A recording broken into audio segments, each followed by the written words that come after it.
Pressure is a very small unit in physics, but yet it is important. Let us discuss that. Pressure ante entandi? It is a force that which acts on a unit normal area. That is a definition. Okay.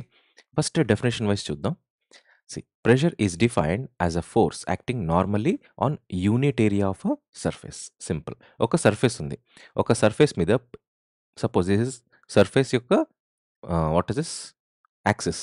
దీన్ని పర్పెండిక్యులర్గా ఏదైతే force act అవుతుందో దాన్నే pressure అంటాం. Not like this again. ఎలా? పర్పెండిక్యులర్గా normal acting normal simple ఇలా. ఇది axis అయితే దీనికి పర్పెండిక్యులర్గా యాక్ట్ అయ్యే ఫోర్స్ని మాత్రమే ప్రెషర్ అంటాం. ఇంతవరకు ఇది డెఫినేషన్. ఇది ఇంపార్టెంట్. ప్రెషర్ యొక్క formula is normal force on the surface divided by unit area of a surface. అంటే ఫోర్స్ పర్ యూనిట్ ఏరియా అనేది ప్రెషర్ అంతే. SI unit of pressure is newton per metre square or it is also called as pascal. దీన్ని ఎలా గుర్తుపెట్టుకోవాలి? P for pressure, P for pascal, PA. Pressure is a scalar quantity. ఇంతవరకు గుర్తుపెట్టుకోండి. 3 ఉన్నాయి, 4 ఉన్నాయి. Definition, force per unit area, and అదే దాని యొక్క ఫార్ములా. దాని unit newton per metre square or pascal. And the fourth one is scalar quantity. ఇంతవరకు గుర్తుపెట్టుకున్నామా? ముందుకెళ్ళిపోయాము. యూనిట్స్ ఇంపార్టెంట్ అవుతాయి. స్కేలర్ క్వాంటిటీ, వెక్టర్ క్వాంటిటీ అనేది ఇంపార్టెంట్ అవుతుంది. నెక్స్ట్ అప్లికేషన్స్ ఏంటంటే మన బ్యాగ్స్ కానీ మీరు మామూలుగా లేడీస్ హ్యాండ్ బ్యాగ్స్ చూస్తారు కదా, అవి ఎక్కడైనా కానీ బ్రాడ్ హ్యాండిల్స్ ఉంటాయి. ఎందుకు బ్రాడ్ హ్యాండిల్స్ ఉంటాయంటే whenever the broad handle ఎప్పుడైతే బ్రాడ్గా ఉంటుందో అప్పుడు దీని మధ్య ఉండే ప్రెషర్ ఏమవుతుంది అని అంటే డిస్ట్రిబ్యూట్ అవుతుంది అనమాట. Right. The small pressure exerted pressure మొత్తం ఏదైతే మొత్తం హ్యాండిల్ ఉంటుందో ఆ హ్యాండిల్ మొత్తానికి డిస్ట్రిబ్యూట్ అవుతుంది. సో మీరు ఎక్కడైతే చేత్తో ఇక్కడ పట్టుకుంటారో అక్కడ ప్రెషర్ కొంచెం తక్కువ అనిపిస్తుంది. Right. Pressure exerted on the hand will be less while carrying them. Got it? Right. Next first point ఇది. సెకండ్ పాయింట్, రైల్వే ట్రాక్స్ మధ్యలో what is this wooden sticks or సిమెంట్తో కలిపిన అడ్డంగా ఉండింటారు. రైట్. ఇలా ట్రాక్ ఉంది, దీని ట్రాక్ కింద ఇలా కట్టెలు పెట్టింటారు, లేదా పాతకాలంలో కట్టెలు పెట్టేవాళ్ళు, ఇప్పుడు సిమెంట్ రాడ్స్ పెట్టేవాళ్ళు. రైట్. పెడుతున్నారు లేదా? ఎస్. అది ఎందుకు అనంటే ఈ రైల్వే ట్రాక్ ఏదైతే ఉంటుందో ఈ రెడ్ కలర్ది 2 ప్యారలల్ ట్రాక్స్ ఉంటాయి కదా, ఆ ట్రాక్స్ మధ్యలో పైన ట్రైన్ పోతుందా, వెళ్తున్నప్పుడు ప్రెషర్ ఎట్లయితే పడుతుందో ఆ ప్రెషర్ ఇలా పడుతుంది. ఇలా పడినప్పుడు ఇవి బెండ్ అయ్యే ఛాన్సెస్ ఉంటాయి. బెండ్ అవ్వకుండా ఆ ప్రెషర్ మొత్తం ఈ మధ్యలో ఉండే హారిజాంటల్ రాడ్స్లో డిస్ట్రిబ్యూట్ అవుతాయి. అలా అయినప్పుడు ఈ రాడ్స్ ఏదైతే ప్యారలల్గా ఉంటాయో అవి బెండ్ కావు. ప్రెషర్ డిస్ట్రిబ్యూషన్ కోసం ప్యారలల్ ట్రాక్స్ మీద హారిజాంటల్గా wooden sticks or cement sticks అనేటివి పెడతారు ప్రెషర్ డిస్ట్రిబ్యూషన్ కోసం. Pins are made to have pointed ends. మీరు మామూలుగా గుండు సూది ఉంటుంది కదా, దాని యొక్క ఒక పిన్ మాత్రం షార్ప్గా ఉంటుంది. ఎందుకు షార్ప్గా ఉంటుంది? బికాస్ ఎక్కడైతే వాట్ ఇస్ దిస్ ప్రెషర్ అంటే ఏంటి? Force acting on a unit area. ఆ యూనిట్ ఏరియా ఎంత చిన్నగా ఉంటే అంత వెయిట్, మొత్తం వెయిట్ అంతా ఒక చిన్న పిన్ పాయింట్ మీద పడుతుంది. ఎప్పుడైతే అట్లా పిన్ పాయింట్ మీద పడుతుందో అట్లా టచ్ చేస్తేనే బలూన్ దగ్గర బర్స్ట్ అయిపోతుంది. దట్ ఈస్ వాట్ చెప్పింది. 3 పాయింట్స్. ఒకటి, బ్యాగ్ అండ్ సూట్ కేసెస్ యొక్క హ్యాండిల్స్ బ్రాడ్గా ఉంటాయి so that pressure gets distributed. Railway track మీద అడ్డంగా కొన్ని సిమెంట్ ఆర్ వుడెన్ స్టిక్స్ ఉంటాయి, ప్రెషర్ డిస్ట్రిబ్యూట్ అవుతుంది. పిన్స్ కూడా షార్ప్ ఎండ్ ఉంటుంది బికాస్ ప్రెషర్ అనేది యూనిట్ ఏరియా మీద పడుతుంది. Hence it is pressure will be more, weight చిన్నగా ఉన్నా కూడా. ఇది ప్రెషర్ యొక్క అప్లికేషన్స్. అట్మాస్ఫియరిక్ ప్రెషర్ అంటే pressure in atmosphere. Let me see this. Okay. Pressure which is exerted by mercury column of 76 centimeter length at 0 degrees 45 degree latitude at sea level. Confuse అవ్వద్దు, నేను చెప్తా. చిన్నది. సపోజ్ మీరే చెన్నైలో ఉన్నారు. చెన్నైలో సీ లెవెల్లోనే ఉంటారు మీరు నిలబడితే. సో ఆ సీ లెవెల్లో 45 degrees లాటిట్యూడ్ దగ్గర 45 degrees latitude, not 0 degrees, 45 degrees equator నుంచి నార్దర్న్ హెమిస్ఫియర్కి. ఆ 45 degrees లాటిట్యూడ్ దగ్గర 0 degree సెంటిగ్రేడ్ టెంపరేచర్ ఉన్నప్పుడు ఒక ప్రెషర్ ఎగ్జర్ట్ అవుతుంది. దేని మీద? మెర్క్యూరీ మీద. Which is 76 centimetre length. 76 centimetre length ఉండేది మెర్క్యూరీ. దాని మీద అట్మాస్ఫియర్ ద్వారా ప్రెషర్ ఎగ్జర్ట్ అవుతుంది. ఆ ప్రెషర్ ఎక్కడ? Sea level 45 degrees latitude, 0 degree temperature దగ్గర. ఓకే, సెంటిగ్రేడ్ దగ్గర. ఆ ప్రెషర్‌ని అట్మాస్ఫియరిక్ ప్రెషర్ అంటాం. Right, very good. ఇవన్నీ థియరిటికల్‌గా రావచ్చు. Okay, not an issue. Now will see this. See here. I think it can be seen. Okay. See, weight of 76 centimeter column of mercury of cross-sectional area is 1 centimeter square, generally measured in a bar. 1 bar equal to 10 power 5 Newton per meter square. ఇది గుర్తుపెట్టుకోవాలి. 1 bar is equal to 10 power 5 Newton per meter square. 1 bar is equal to ఇంతైతే 10 bars అయితే into 10, x bars అయితే into x. అలా atmospheric pressure is 1 atm. What is this 1 atmosphere pressure? It is equal to 1.01 bar. We know that 1 bar is 10 power 5 Newton per meter square. 1.01 bar is into 1.1, 10 to the power of 5 Newton per meter square. అంత. మనకి ఇక్కడ గుర్తుపెట్టుకోవాల్సినవి రెండు. ఒకటి bar value. Where is it? Yes, this is it. 1 bar is equal to Newton per meter square. What is this 1 bar? ఆ 76 centimeter mercury column ఉంటుంది కదా, which has cross sectional area of 1 centimeter square. Okay, అలాంటి 76 centimetre mercury మీద pressure by atmosphere is called atmospheric pressure. ఆ pressure equal to 1 bar అని అంటాం. That is equal to 10 power 5 newton per metre square. కానీ యాక్చువల్గా 1 atmospheric pressure is equal to 1.01 bar అంట. That is equal to ఇది. But ఈ 1 atmospheric pressure is equal to 760 torr. రెండు గుర్తుపెట్టుకోవాలి.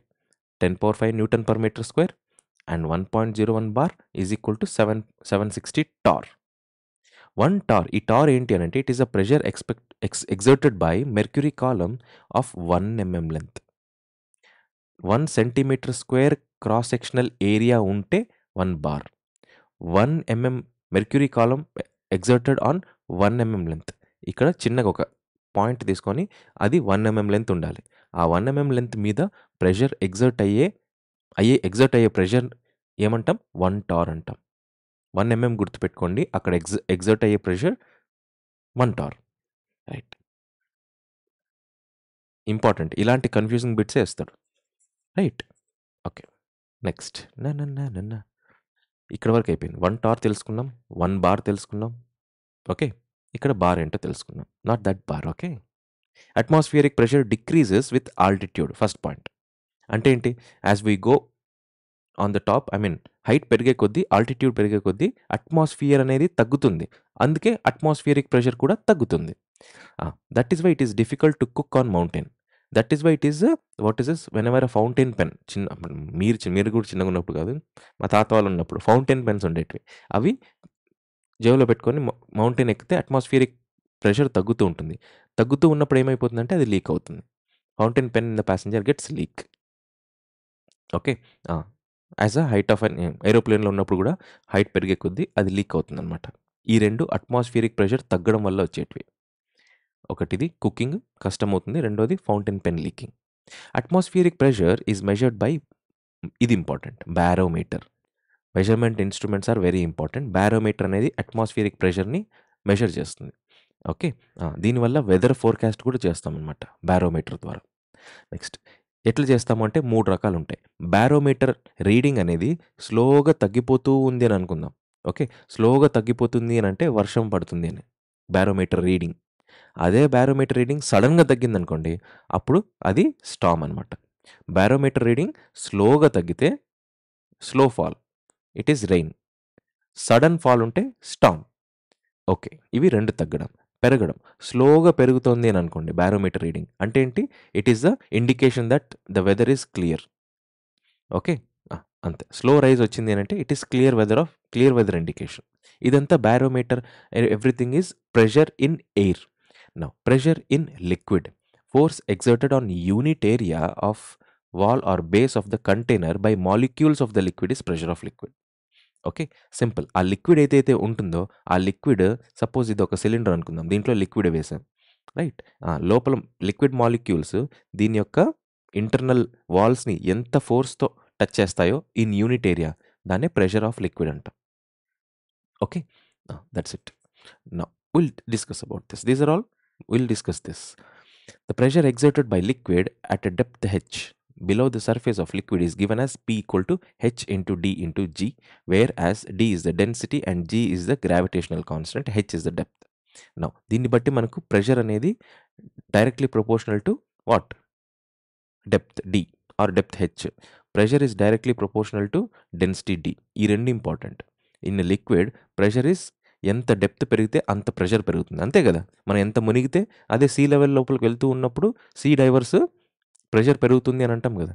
సో ప్రెషర్ ఎప్పుడు పెరుగుతుంది? డెప్త్ పెరిగితే ప్రెషర్ పెరుగుతుంది, అండ్ డెన్సిటీ ఆఫ్ లిక్విడ్ పెరిగినా కూడా ప్రెషర్ పెరుగుతుంది. ఇది న్యాచురల్. నెక్స్ట్ ఇంకా ఏముంది అంటే simple. As a static liquid, suppose ఒక కప్ కాఫీ తీసుకోండి.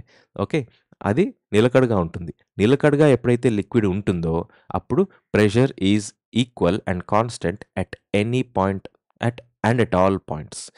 హారిజాంటల్ లెవెల్లో ప్రెషర్ అనేది it is same at all points. Any point దగ్గర ప్రెషర్ సేమ్ ఉంటుంది హారిజాంటల్గా. ఒక కప్పు కాఫీ ఉంది, ఓకే, పైన ఈ టాప్లో ఇక్కడ మీరు ఏ పాయింట్ దగ్గర టచ్ చేసినా కూడా ప్రెషర్ సేమ్ ఉంటుంది, కానీ డెప్త్ పెరిగితే ప్రెషర్ పెరుగుతుంది సర్ఫేస్ మీద. Okay, pressure on a static liquid has same value in all directions. So ఈ కప్పు కాఫీ మీద సర్ఫేస్ మీద ఏ డైరెక్షన్లో ఉన్నా చూడండి, you will be having same pressure point or pressure value. Now pressure ఈ రెండు మనం చెప్పుకున్నాం. ఇదే డెప్త్ ఇంక్రీజ్ అయితే డెన్సిటీ ఇంక్రీజ్ అయితే ప్రెషర్ పెరుగుద్ది అని. This is all about pressure in liquid. Simple, very simple. Pascal law గురించి మనం చదవాలి. పాస్కల్ లా ఉన్న ప్రెషర్ ఆఫ్ లిక్విడ్. పాస్కల్ లా మళ్ళీ వస్తుంది, కానీ ఇది లిక్విడ్ మీద ఎట్లా ఎఫెక్ట్ అవుతుందనే చూద్దాం. గ్రావిటేషనల్ అట్రాక్షన్ అనేది నెగ్లిజిబుల్ అయిపోతే, ఓకే, ఈక్విలిబ్రియం కండిషన్ దగ్గర pressure is same at all points on the liquid.